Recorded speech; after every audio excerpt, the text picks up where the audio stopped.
Tēnā tātou katoa, good evening. 4 new knights and dames have been named in the King's Birthday Honours list, with business leaders dominating the top gongs.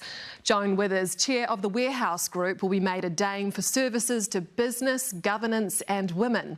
Professor Peter Hunter, a world-leading pioneer in bioengineering research and innovation, will soon be Sir Peter for services to medical science.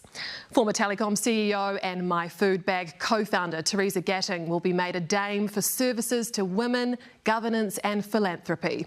And Rocket Lab leader Peter Beck gets his knighthood for services to the aerospace industry, business and education. Business correspondent Simon Shepherd has more.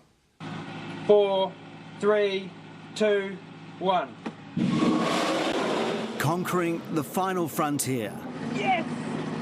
Rocket Lab's boy from Dunedin is now a knight. It's surprised and stunned, for sure. Yep, no, certainly wasn't expecting that. Sir Peter's singular vision is to make space affordable and accessible for small satellites.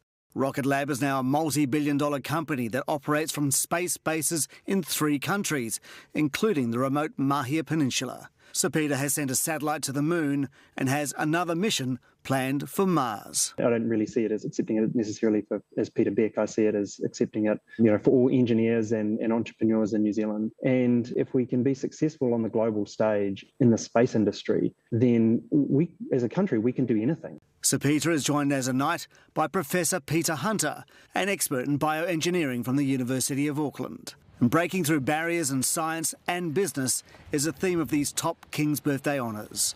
For Dame Teresa Gatting, it was smashing that corporate glass ceiling. I was so thrilled. I was speechless, really. I just really was so honoured. Dame Teresa was only 37 when she became the CEO of Telecom, New Zealand's largest listed company at the time. I've always been a little bit eccentric. And yes, it would have been very out there. And certainly in my early business career, I was often the only woman in the room. That has shifted. It isn't as difficult now for women as it was then.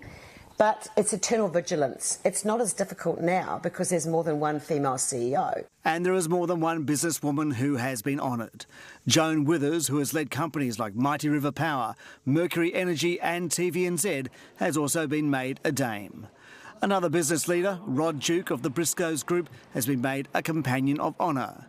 All high achievers who don't want to be treated any differently. I call my assistant Madam because she's really the boss. I don't expect her to people start calling me anything different. Look, to everybody, I'm just Pete. So no doubt I'll get some stick, but certainly, very proud as well. As is New Zealand. Simon Shepherd, Newshub.